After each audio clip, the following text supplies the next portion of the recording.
All right. Hello, everybody. Welcome to my podcast, Stronger Than You Think. Today, I have the pleasure of speaking with Vie, and I am going to let her do a little intro about herself, tell us a little bit about her, and we'll get going. So, Vie, the floor is yours. Tell us a little bit about yourself. Thank you. Thank you. Thank you for the invitation. And my name is Vie Padilla. From originally from New York, where I was raised in Puerto Rico. My mom said that I was always sick, so they had to send me to Puerto Rico because of the climate.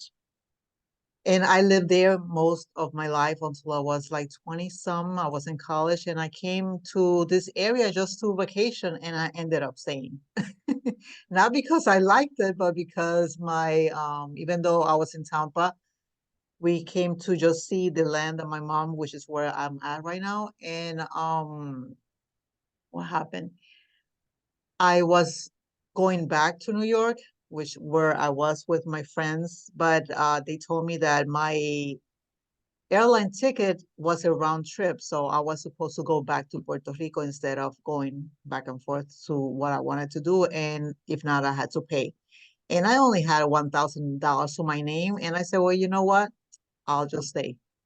That's where I made my life here. And And eventually, where is my mom. here? I'm now in Spring Hill, Florida, which is 1 hour away from Tampa in the north side. Oh, we actually probably live really close to each other. Oh, really? Where do you live? I'm I'm in Auburndale, right close to Lakeland. Oh, okay. I haven't been there. I don't know, but I mean, Lakeland is like 1 hour north, not north, 1 hour away from me too. I mean, Okay, I I'll know have to look Lando. it up. Yeah. I only know because I've been there like 2 or 3 times with a friend, but she's no longer around, unfortunately, so I haven't gone there anymore. Oh, okay. Well, I'm sorry that she's no longer around. Yes. Darn it. So I'm curious though, you had to go to Puerto Rico and you said they sent you to Puerto Rico like alone? Well, yes, my mother sent me with her sister. Because she was working in New York Okay. and I was 4 years old. So my aunt was there. I don't know if she was going to move or she was traveling to visit her mother that was there, my grandmother. So she sent me with her. I was shipped, like the way I see it. And then she needed to get rid of her apartment, do what she needed to do with her job and whatnot. And then she came after. How long after? I have no idea. But I Wow. was there. To tell you the truth, this is, I want to say hearsay because from information that she gave me, because I do not remember anything about my life beyond or before, I want to say 6, 7 years old. I mean, I knew I have little pieces of my life, but I have no idea what I did before that. And Interesting. what I have is like, is that a dream or did it really actually happen? So I have no idea. I see pictures of myself to tell you the truth, and I used to remember asking my mom like, "Oh, who's that kid?" Because it looked like a little boy, have short hair Mm. and whatnot. And she said, "That's you, like me." It's like seeing another child. Even on my birthday, it was like I mean, like you would think that you will remember at least a birthday or something. Mhm. Not a clue. It's so weird. Wow. And that's why it's is beyond me when people tell me, like even my son told me, oh yeah, I remember when I was 3 years old. Like, no, you do not remember when you were 3 years old. Like, how can you remember that far? But he said he remembers, and other people are like, I don't, I don't remember anything. Oh, that's Well, fascinating. I don't know if it was. My mom said that my aunt, which I was very close to her, really, had me one time on the table, and she was like 12, 13 years old, maybe. You know, they get in between them, the adults, and then they start listening to them or whatnot. But she was holding me on top of the table. And that's what I'm second guessing that maybe happened to me. That because she was paying attention to the other conversation and not paying attention to this baby that she was holding on top of the table, she dropped me. I fell from the table to the floor. I don't know what happened.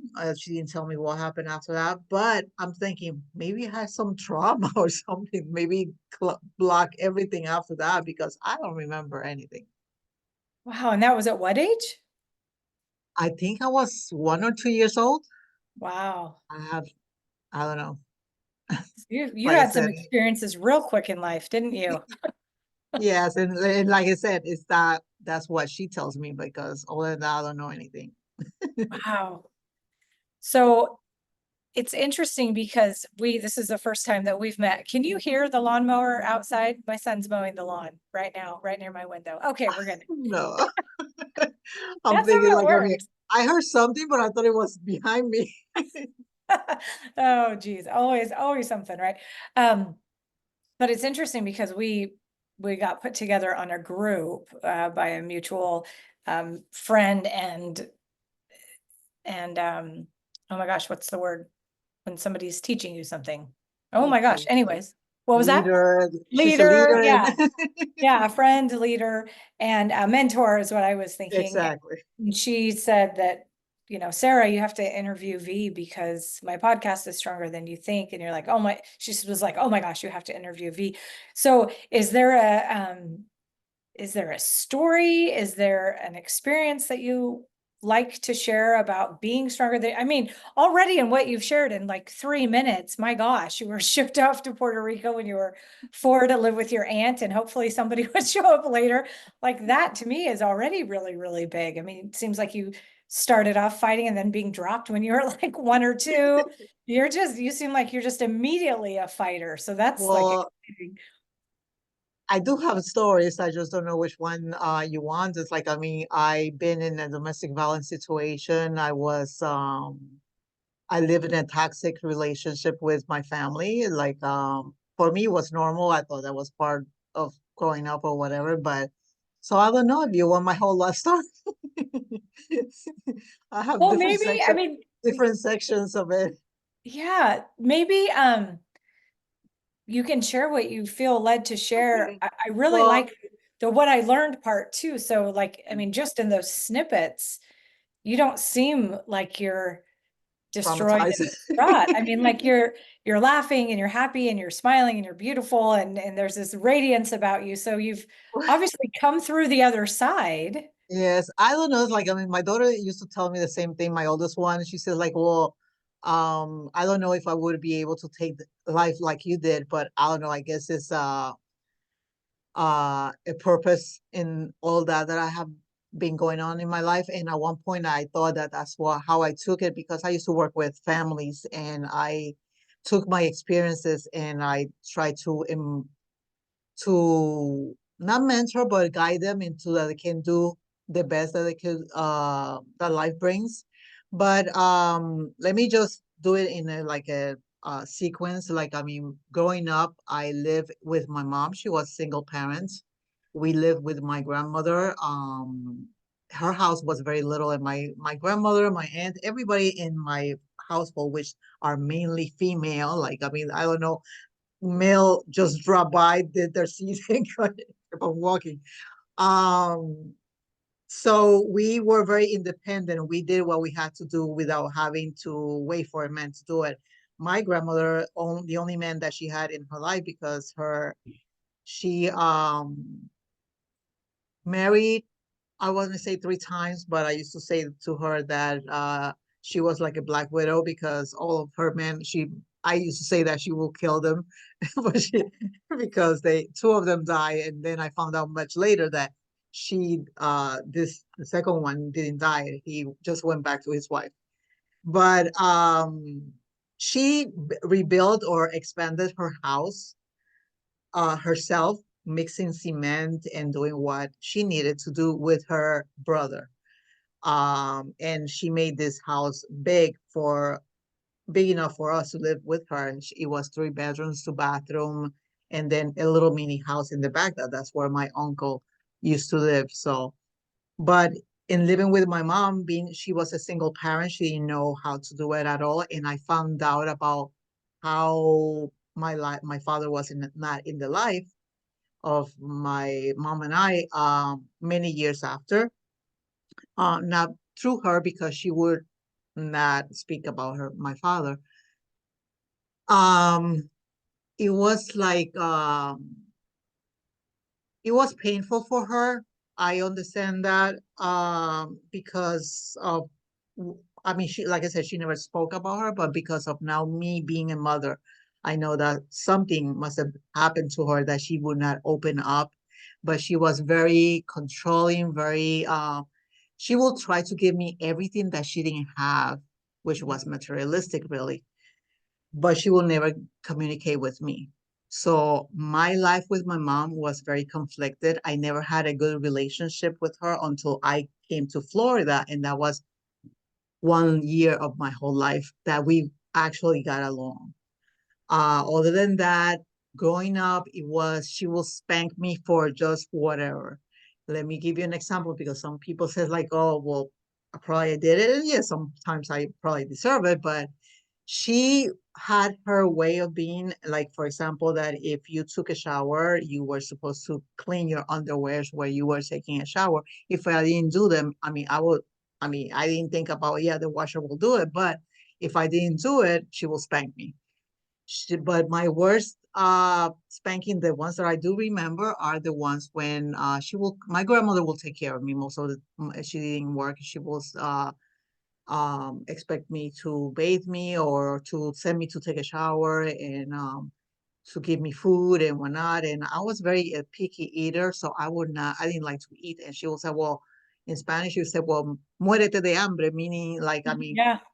or go to hell, or I don't care, or like, I mean, Okay. die if you don't want to eat. So I will make little casitas or I will put the rice very together so that she's like, you see, I eat a lot, but Hmm. I was not eating. So she would not stress. My grandmother would not stress. I loved her to that. We had a good relationship. We do a lot of things together. But then when my mom will come, she would have many times two jobs. And so when she was coming, she would be stressed out. But I didn't understand that at the time. So she would put me to do the homework because my grandmother didn't know how to do that with me. So it would be, I was scared of my mom because she will scream at me. She will be stressed out. I didn't know. And if I didn't know the answer, I would say it, but I will say it like quietly and because I wasn't sure. And she will say, what? And I will panic at that time. So I didn't say anything. So then she will hit me. And it was not just like a hit me like that or hurry up or whatever. I mean, she will lift me up from the table, or I will get up from the table. I had long hair. She will pull my hair. She will hit me with whatever she will find. She will hit me against the wall. And my uncle, because this was at night, my uncle will come drunk from his outings and will try to get in the way. And she almost hit him as well. She was like, "Oh, leave me alone. I know what I'm doing, and this and that. Don't get involved." So that was my life, at least for the elementary life, my school years at the beginning. Then after that, it changes, but changes in the sense that she's not hitting me, but she's still screaming at me, controlling. So I live a life being afraid of my mother.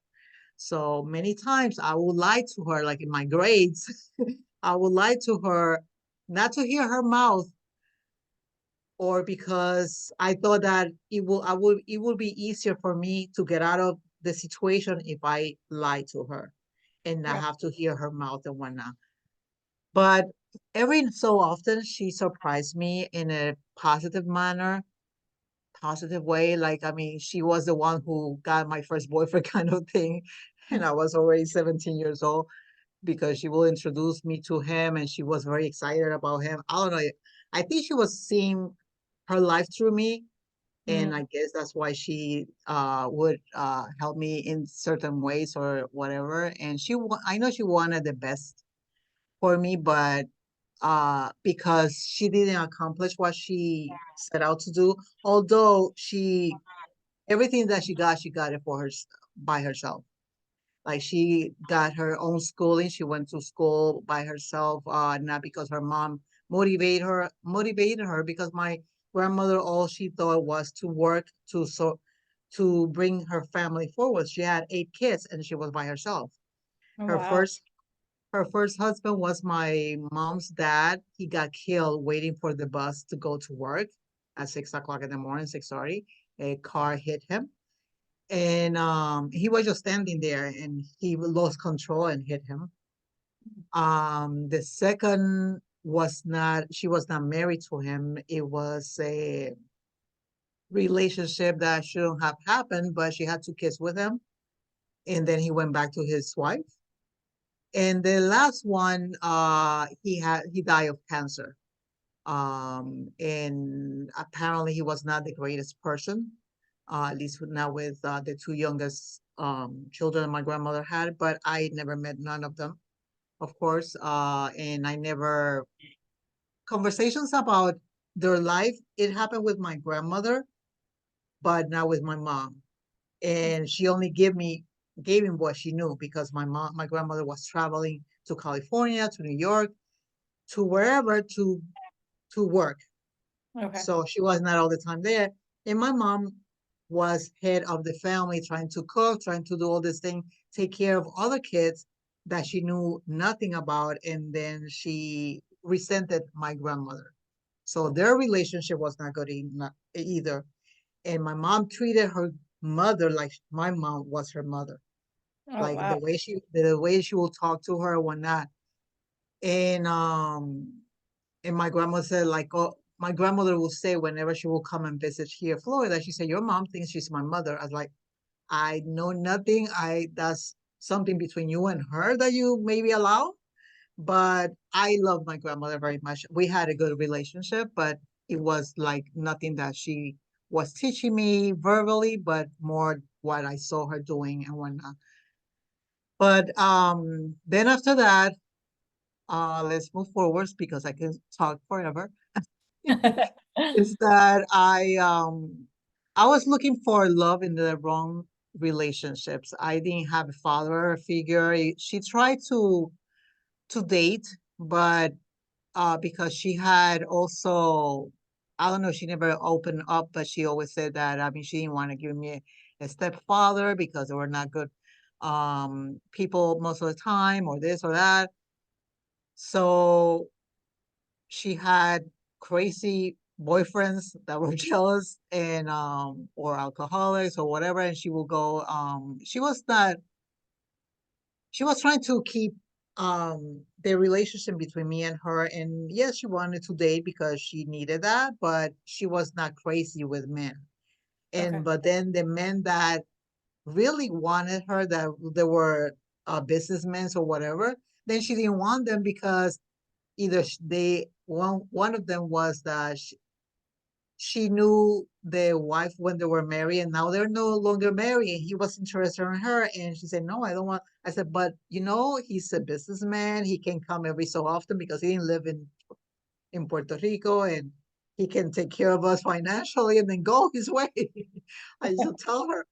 And then the other one was her boss when his wife died, but physically we didn't I didn't like him. And but she said no. And so no, so she always stayed by herself. She was always in love with my father, but she didn't say it.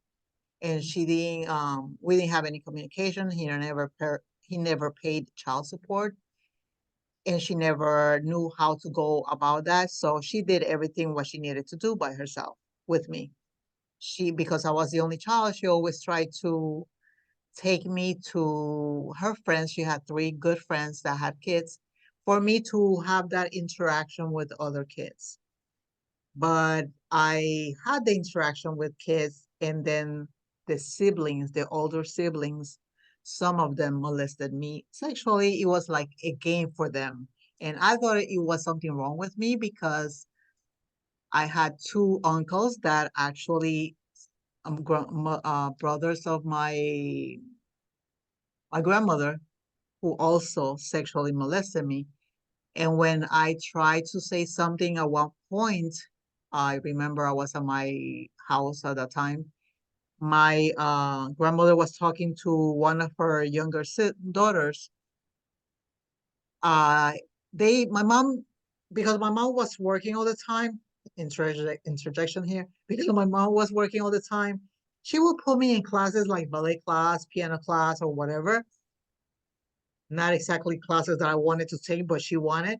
So, but because she was working, she couldn't take me. My grandmother didn't work, and the rest of the family were scattered everywhere. So my grandmother will take me with her brothers if she went with me. Most of the time, they will take me alone. So one of them would make advances at me. I was young. I was like in 11 years old, 10 years, 9 years. And the other one was the one living in my house. But when I tried to say something, my grandmother opened her mouth like, "What? What are you saying?" Like, I immediately took it that I'm wrong. I'm going to, No. they're going to spank me. They're going to do, I mean, I'm now it's going to be a big problem because I'm saying this. So I never said, but my aunt who was there, I thought that she realized something was going on. So she said, I'll take you. But she never asked me on their way over there. Never was ever touched that subject. So I never said anything else. So if my mom ever knew, I have no idea. Many years ago, I mean, many years ago, but years after, as an adult, I mentioned it to my aunts, to the one that was there, and to her younger sibling. They took it like nothing. Like Like, no. I mean, yeah, it was like, really? Oh, okay. That was it. Of course, there's nothing that I can do now anyway. The person is dead and I am an adult, but they were not even seem to be concerned or why they didn't ask any questions like, I mean, to that effect. So I never took counseling of anything of for that or for whatever happened in my life. But I think that through my jobs, when I came here to Florida, I work with families, um, guiding them with parenting and their goals and referring them to resources, which I love that kind of scenario. I love helping others. I think that's how I gather my own counseling because we had to go with to a lot of workshops for different reasons, and I take that was my information. I'm still learning. I'm taking life coaching classes now through a Christian church, and I'm understanding more now of what could have happened. So even before I thought to myself that I could not blame my mom because she did what she knew best. And she obviously didn't have the skills because what happened was that when she was 25 years old, my grandmother went on one of her trips and left her, another sibling, and then a cousin or whatever in the house, in the apartment. And they decided to do a gathering with guys. Well, that's where she met my father. And the first time she met him, she was with him. Mm. And she got pregnant from the get-go. And then his family didn't want my mom because they thought she was a loose lady, a loose girl, because she was with him, even though she was 25 years old, but she was naive. Hmm. And then the fact that they put another female in front of him to forget my mom, and he was in the army too. So, but when he found out that she was pregnant, he went to her to say, "Let's get married" or whatever. My mom was very proud and I guess very sensitive to the situation. So she said, "Oh, you're coming because I'm pregnant. You're here because of my pregnancy, not because of me." So she never wanted anything with him. Oh, wow. So, and then after that, he got involved with somebody else that the family put in front of him. And in the times that I wanted to approach him, I never was successful, even though she gave me the phone number. And his wife didn't want anything to do with me calling because she wanted the way, and these are were her words, that she wanted a female, she wanted a baby girl, and she only had boys, Oh, wow. and she resented me. Oh, So she met me when she was 18 years old, and that was her story kind of thing. Mhm. I met my siblings I met one when I was 14 years old, and then when I was, or actually I met two of them then when I was 18, but has never been there for me. He even came one time to my house because my mom was still loving him whenever he will come to visit his family that he had here, which was very seldom that he would do. But whenever he will come and it was because maybe his mother was sick or whatever, she will allow him or invite him to come and stay in our house, which was her house really. And my grandmother, if she was here, she will say, your mother never cooks, but yet he comes and she cooks breakfast, lunch, and dinner. And I said, well, what can I say? It's like, I mean, but still, he will come, but I was still like a stranger to him, even when I tried to talk to him because was having a lot of problems with my mom, communication wise and whatnot, and the controlling part of her. He goes back to her and tells her everything. And I'm like, really? So what good are you? Because I tried dating when I was in college, and if my mom didn't like them, she was like on me like white on rice. And she even slapped me one time at a restaurant because she didn't like what I told her about the guy or whatever. And so let me put it this way. My mom was racist in her own way. Like she didn't mind if we had other families, other friends in that were Afro American, but for us, and that's including her sisters, to date somebody that was Afro American, she will have a cow. She didn't want. She think that I mean we should have stayed with our own culture and this and that. And my aunt had a lot of issues with her because one of them just got married, even though that it didn't work out. And then when I was dating somebody of Afro American culture, she went ballistic and she wanted to talk to me. We went out to lunch because we were working, um, I think together. She I don't know what I said, but she slapped me right across the face in front of everybody. So that's why I think I come with the sabotaging myself when I'm trying to do my own thing out there to put myself out there because I get uh people are looking at me, and I think I have the Barbara Streisand stage fright. But I love love helping people, and I love talking, as you noticed, but I don't, and I have no problem in doing what I'm doing, like with you, being interviewed or talking. But when I'm gonna do it myself, I sabotage myself, and I don't know why I do it. So I'm thinking now, like crazy maniac, that maybe this is why, because of my upbringing and whatnot. But um she has her bads, but she had her goods too. And I know that she had and another thing, one um tip or not tip, one information that I was gonna tell you is that my mom, if she did not like what or she felt offended or that you are not appreciating what I'm doing for you because that's how she was, she will stop talking to you for years. Wow. And she stopped talking to her sister for I don't know what reason. She stopped talking to another sister that she's still now living in this area, and she wanted to talk to her. And she's this person. She was in the party with her, by the way, when she met my father, and she was also with my father's cousin. She was dating. But this is a person. She was always free spirit. She did what she wanted. She did her life. She had her nursing degree. She did many things. She had her own business and whatnot. But my mom would only talk to her when there was an emergency with her kids. And we were all so excited all the time. Oh yes, now is my cousin and I like now we're gonna talk. They're gonna talk. It's gonna be easier for us to communicate whatnot.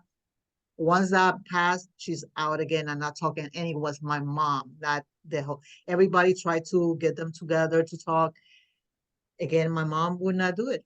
And she stopped talking to me when I decided to move from her house to go to my own house with my partner at the time. And she stopped talking to me. The only reason she talked to me is because I had my child, and her friend told her she needs help. She's doing it all on her own, but she's your daughter. You have to help her. Again, she allowed me to come in, but I made sure to tell her I'm here, but I already have plans to move out. I already have something in place, so if I do it, don't get upset. Is I need to be on my own with my children. But yeah, that's was her. So now in my relationship with my partners, I what happened? I with my first child, which is my daughter, my oldest daughter, he disappeared. He didn't want, I really didn't like him when I started. I like his friend, but I didn't do anything with his friend because he had a relationship. But we started dating with this guy, and I was like, well, let me. It was nothing like I would go for the style of guy. I mean, yes, I like his height. That's about it. But we were dating, and then one there was a long weekend, and he asked me to stay over, and I said no, I'm working or whatnot. But then I had a date, whatever, that I was able to stay with him and his friend. And it happened where, almost like my mother, uh from the get-go, I got pregnant. I was not intimate or sexually involved with anybody at any time, given time before. I was not intimate with anybody. I would not. It was not my nature to just go out with somebody and go into that. One, because I was naive myself. I was afraid. Or I didn't do the pill or anything like that. And at that time, it was not something that you would find that easy either. Right, yeah. So um I found out I was pregnant, and I told him, and he went into this thing that was not in his plans, that he had his life planned out and this and that, whatever. He comes from a good family. And all of a sudden he disappeared. When I tried to find him for child support or whatever, I ended up moving to this area, which is where my mom built her house on her own. She saved little by little, and she paid for this house cash. Wow. And at that time was $46,000, which now is nothing but compared to how the houses are. But she paid everything cash. So um I found him when my daughter was 7 years old. Or actually, I didn't find, yeah, it wasn't me, or I'm not sure if it was me or child support, but we found him. And the father, nobody knew that I had a child. He never told anybody that I was pregnant. And when his father found out, he was very upset. And he was the one who reached out to me and to my mom. And my mom made the arrangements to take my daughter over there to be so they would know her. And my mom loved them because they were rich. Mhm. they were they came from a well family, and they had their own business and whatnot. And she was the one who always made the connection. After that, I never spoke to him. I never spoke to the other family members, but I allowed my daughter to go because she needed that part of her life. Um, we met when my daughter, for the first time after that, I met him when my daughter got married. Again, my daughter, like my mom, she paid for her whole wedding herself and her partner, and she did it in Cabo. And the wedding was only her husband, her father, his second wife, and myself. And he apologized then. Um, we had many throughout the my daughter going back and forth to visit him and whatnot. The little that we talked was the ticket is here, I'm gonna go pick her up, or this is that. But it was nothing like uh a cordial, or it was cordial, but it was not. We didn't fight. We just did what we needed to talk about, and that was it. Only one time we argued, and this one he wanted to get her off child support even before the time, just because she was 18 years old, which where he was at needed to be until 24 if she was going to study.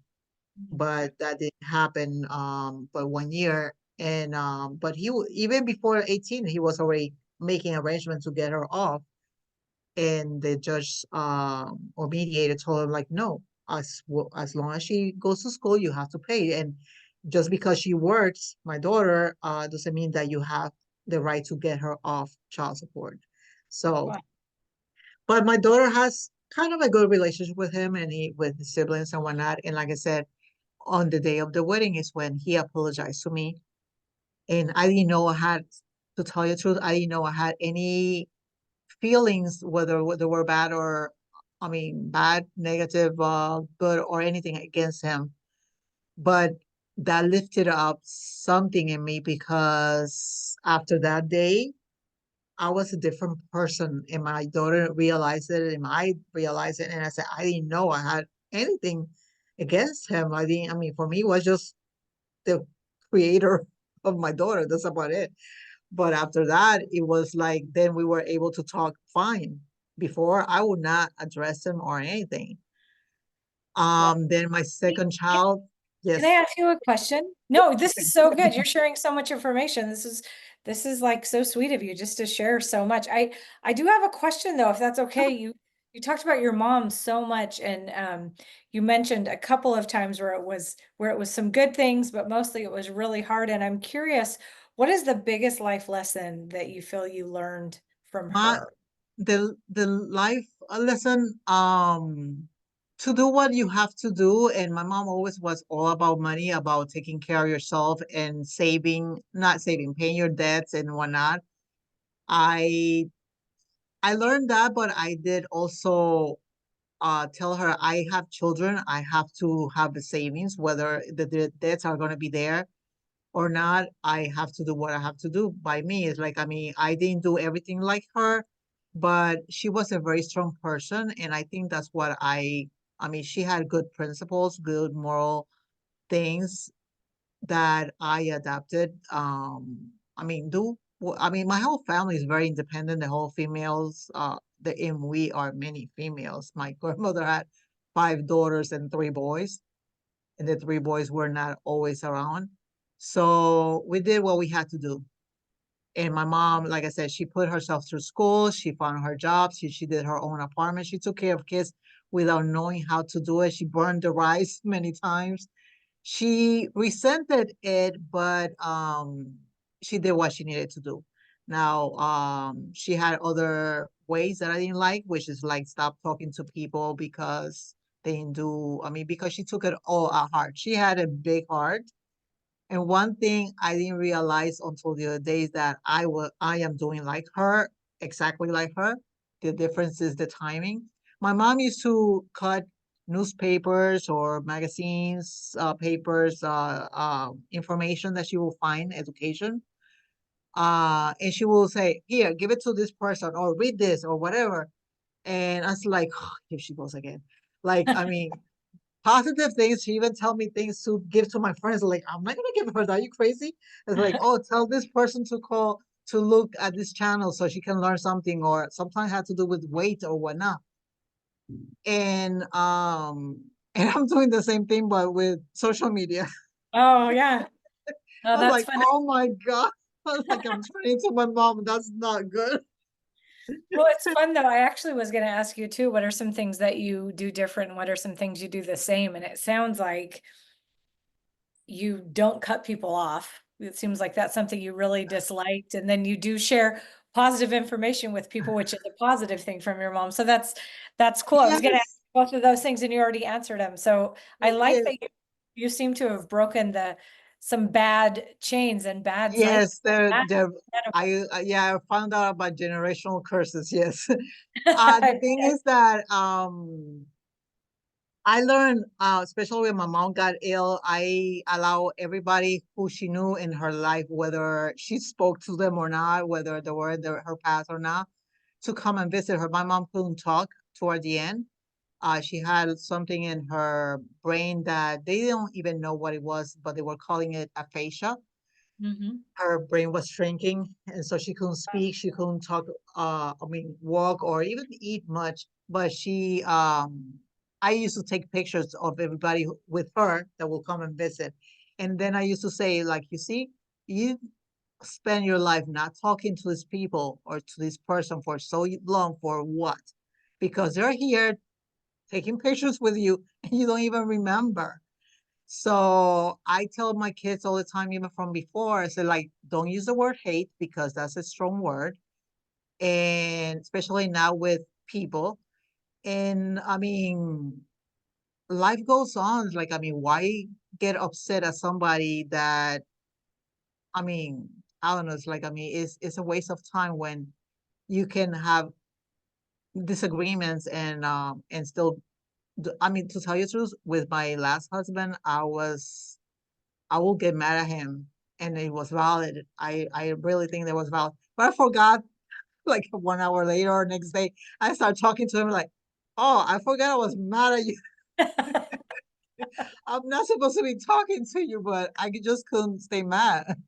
Yeah. So even when we separated, I was mad for a while, but then I just started talking to him because it's I mean, I love them. I mean, I don't love what their behavior, and we shouldn't be really I mean, we're human, we all make mistakes and we all have things that we're not proud of and things that doesn't matter what the sin is, like they say in the Bible. Like, I mean, whether it's little or big, it's still sin. So just because I didn't do the same thing that you did or whatever, is I'm not perfect. I still have mistakes, and so why I'm gonna judge you when I do the same thing? Maybe you don't know what it is, Yeah. So I'm not perfect. But yes, I had 3 children, 3 partners. I only married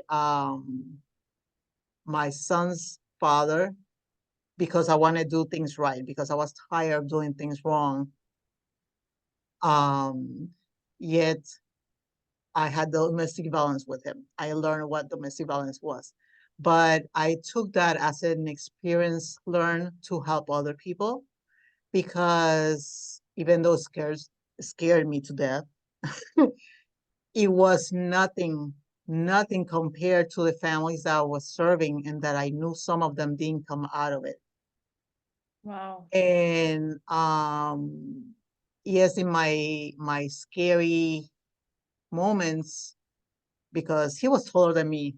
And I said, and when he turned into whatever he turned, it was like seeing the devil. And it was completely, I mean, it was just an experience that I don't deserve.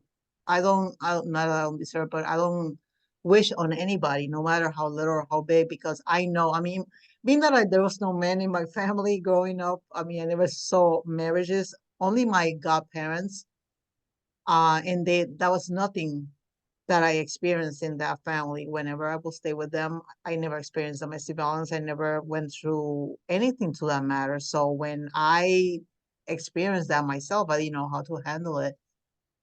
And but like I said, I just took it as an experience. I mean, he did put not my hand. He put his hand twice in my neck. Mm. Like one, I was in bed and I was like, he was, I was like, no, he's joking. I know he's joking.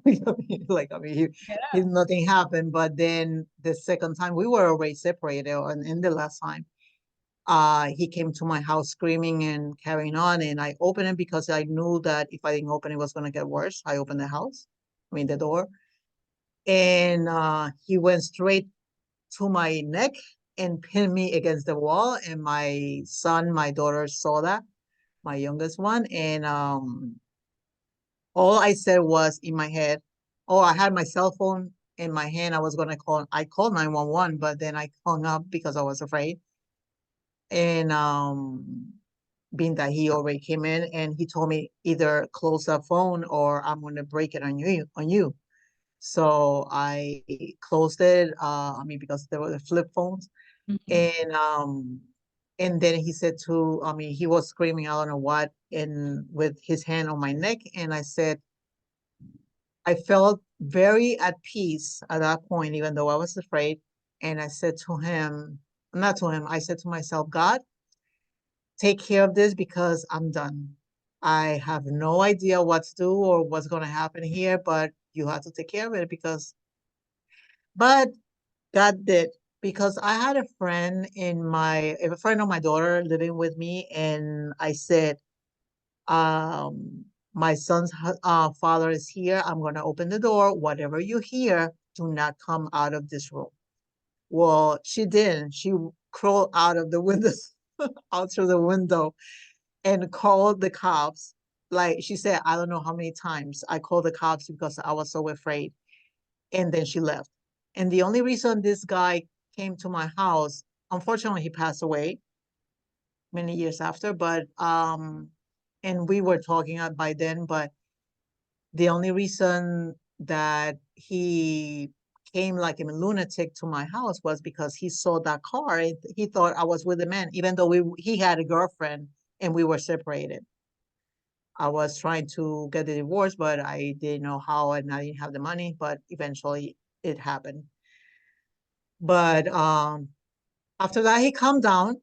He told, because he saw my son came to us and he said, "Oh, do you want a glass of water?" While he had me pinned against with his hand on my neck, and that's how he took my hand off, and he said, "Oh no, honey, I don't want a glass of water. Just mad because your mom this, your mom that, or whatever, whatever." And he kept on. He will start rambling, talking about I don't know what, about why he was mad at me or whatever, and he himself calmed himself, and then he was okay. It's like, oh, and then he was being lovey-dovey with me. And I was like, you are really crazy. Yeah, So geez. I would not talk to him to avoid any conflicts. And then all of a sudden, my son said, "There's somebody out there with a flashlight." So I immediately rushed out to the door and opened the door, and I realized it was the cops. Not one, not two. There were three or more patrol cars in front of my house.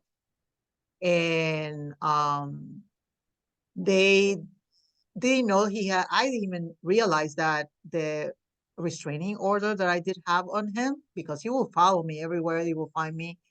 Even though he didn't have a car, he will always have a matter of that people will lend him his car, I mean, their car. And if he sees me in the street, he will go after me, even though that he had a girlfriend.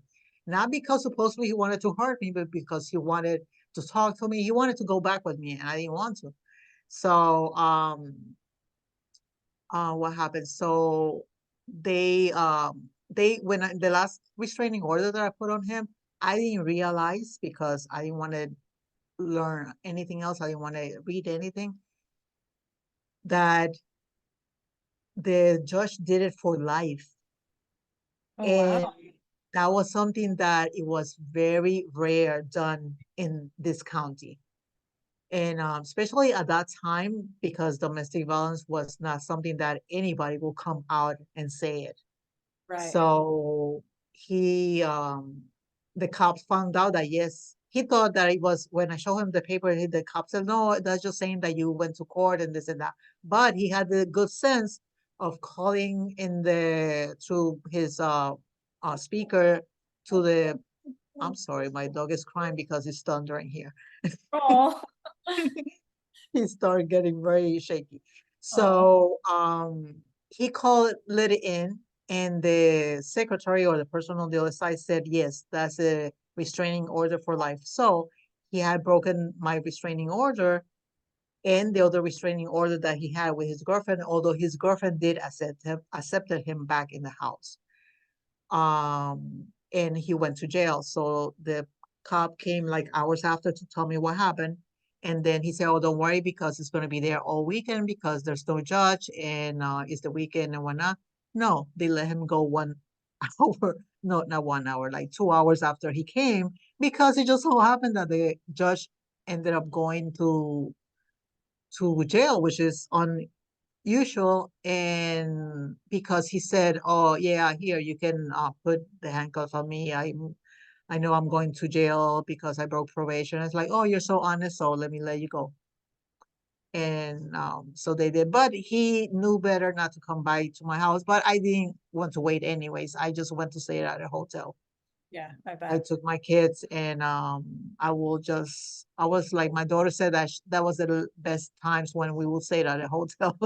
Oh, Unexpectedly, but she was also afraid. That's so what they suffer, my kids had, especially her, because then she was taking that, like she couldn't trust men, and she was the one that would get enraged with guys and don't allow them to do anything and whatnot. But I had to talk to her, and I said, not every man is the same, and what I went through, you don't have to go through. yeah. But you just don't need to be doing what they did to me to others, because that's not you. So thankfully, they are doing good with their partners that they have are like, oh my God, what did I used to say, what where did I do wrong? Because they would give life for them, and in my case, they will take my life, Oh, wow. kind of thing. And but I'm so blessed that I have the kids that I have, and that they all are teaching me something, even though sometimes I don't have patience with them. But because they think that they're my parents. My daughter thinks she's my mom, my middle one as well, and my son thinks sometimes either my husband or my father. It's like, oh my God, I don't have a husband for a reason, and I don't have a father for a reason. Could you stop? Like, I have a life. My So kids wants, I'm sorry, my kids wants to say, if you're gonna date, we have to approve him. cute. I said, yes, you do, but right now I don't even want to know about no man, even though, I mean, I would like to have a relationship, but I'm sure I don't trust. I feel very uneasy when I start talking to somebody now. Yeah, that makes sense. So how are you, where our time is like flown by. Oh, No, this is yes. great. Thank you so much for sharing so much. You're still so positive and happy and giggly, and I'm just curious, like for me and probably for our listeners as well, how are you able to stay so positive when you've been through so much? I don't know, really. I don't know. I can tell you now it is because with my last husband, I knew him for many, many years ago, and I kind of fell in love with him, but he didn't want to have any relationship with me after a year. And I was older than him 10 years, even though he looks older than me. But then we rekindled, and but he was not the person I thought so. But anyways, the thing was that I I started going to church after him. I mean, I knew I was not obviously I was not raised in church, and we didn't talk about church, nothing. I Every so often I would go with a friend or so to church, but I didn't understand what it was. So I thought it was a cultural thing for some families. So I never knew anything, or didn't have a relationship to know enough. And even when I came over here to raise my kids in this area, I will try to go to church. I went to every church possible in this town because I didn't feel I was getting filled with anything. I was just there thinking about my bills, and I was like, okay, next, because this is not the church. But it's because I didn't know that I had to have a relationship with him. So now I understand that it's because I'm getting closer to him, and I know what love is. Not that I doing the right thing, but I do know about people. I know about, I mean, that we all go through things, and many times we react in the ways that we were raised. Yeah. In the past, I don't know. I just try, I guess, to keep with my independent self, like every other woman in my family did. It was part of life, so just keep on going. It's like, I mean, we never talk about it. We continue doing what we had to do, and or took my counseling at the time with my job when I came here, because in Florida, I'm sorry, Puerto Rico, I did minimal jobs in as a secretary or something, offices, but it was nothing to the effect of what I was doing here, which all the jobs I have found myself with is like working with people, helping them in some way. And I loved it. I really loved. I think I was trying to maybe cure myself through them, but even though Oh, I didn't know, I mean, yep. in helping them, I was helping myself, but I didn't think, oh, let me help this so I can help myself. No, I never even thought about what happened to me, or what it was just part of life. Well, I imagine So you're better able to help them though because of your experience. Like you yeah, truly understand. Sometimes people say, "Oh, I know what you're going through," and you're like, "No, no, but like for reals, I know what you're going through. You understand what all these terrible things feel like, so you're better able to have compassion and able to help people." Yeah, your story is just, I see why Stacy wanted us to talk. You are just over and over. You've shown such resilience and how strong you are and how happy you still are and you love your children and you're just I'm excited to get to know you more and I would love to talk well, with you again and just oh yes, like and there's been things, there's more, but that's not how they wanted to that's go. the cliff But notes. That's the short version of it all. yes, Well, thank you so much for coming today and for sharing with us and just I love the resilience of people. People are I just think they're so fascinating. It's so neat to hear people's stories. Not that I enjoy hearing suffering, but I hmm, enjoy hearing how people, I mean, everybody's got this hero's journey. And I think often we don't realize that we've had that. But look at you, yes. journey, my goodness. It's just incredible. My heart aches for the things that you went through and I Oh. just celebrate with you the beautiful human that you've become, kind of despite all of it. You know, you're like, I'm gonna push through it, I'm gonna make this happen anyways. Just have such a And cool spirit. that's why I want to write my book, and I want to do the podcast, and I want to tell all these people. But then when I try to do it, I sabotage myself, and I feel like no, they don't. I mean, I do have that low self-esteem that comes out, and I'm like, oh, here we go again. But I am determined to continue. As Good. much as Keep I pushing through. struggle, I do have a lot of distractions, and that I don't even know how to discern them, because Yeah. it's part of my life so much that I don't know what is that I'm allowing that I don't move forward, Yeah. but determined to continue. That's why I do my also, I say yes to everybody else so I can get the story out. So if I did it and it's still happening, anybody else can do it. I mean, maybe they need some support, and that's fine. It's fine also to ask for help. I see families. Just recently I found out there's a girl who lives with the perpetrator, the guy that hits her and leaving marks. I never had marks, but the emotional ones. Yeah. But I mean, and I cried when I heard that, and I didn't think I would still have that pain in me when I heard that. Yeah, I bet. I bet. Oh, that would be so hard. And I love that you're going to write a book. Write it down because I'm sure there are many who listen to this who feel hope knowing that you were able to get through it. Not that anyone deserves any of the things you went Definitely. through, any abuse at all. Abuse is never, ever, ever okay. I think though, unfortunately, people are in it and to hear other people who have survived gives them the strength and the ability to move forward and to get out or to be loud or to make that phone call or to make that change that they need. So thank you for being vulnerable and I think giving strength to people who maybe don't know what to do. They know you did I it, you got out.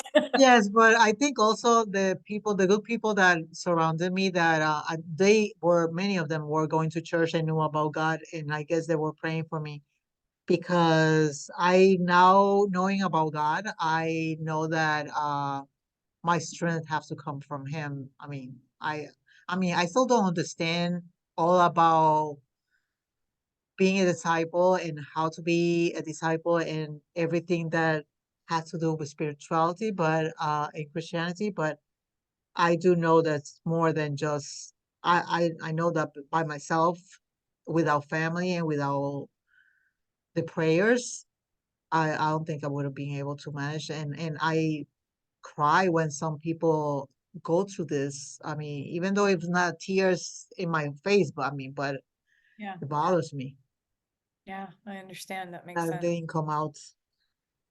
But and now I cannot see those movies. It scares me too Right? much. I know, I can't watch those movies either. It's too hard. There's enough real life stuff that people are going through. Yeah.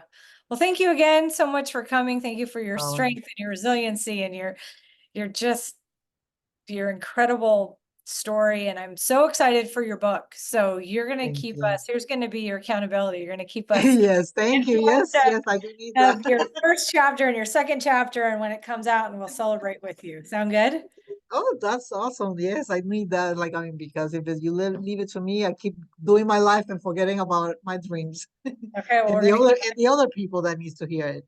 yeah, yeah, we'll bug you about that. Do you have a name for your book yet? A I don't know. title? I was thinking about raw to real because I Raw live to a raw, real? yeah, Yeah. living a raw life, and now I mean, I'm living it, and it's there. I know, I understand, and I can help some others.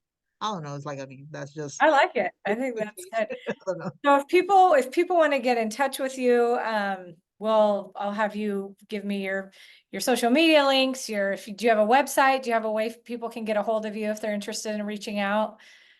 No? Not Nope. right now. Like, I mean, nothing You can that just listen and wait for once the yeah, exactly. Yes, once I start, I mean, I started, but like I said, I self-sabotage myself. So it's nothing going on right now with that, okay. but eventually it will. Okay, awesome. So when your book comes out, everybody can read it. Sounds awesome. Yes, ma'am. Thank you. Thank you, V, so much for coming today. It's been a pleasure. So nice to Thank talk you with for you. inviting me and listening to me for so long. Oh, it is. I want to say my pleasure, but that makes it sound like I enjoy hearing your struggles. I don't. I enjoy Oh, hearing don't worry about it. how Like, I you've mean, overcome I don't do. and how you've become stronger. So thank you so Yes, much. ma'am. All right, I'll Thank you. talk to you Have a later. good day. Bye bye. Okay, you too. Bye.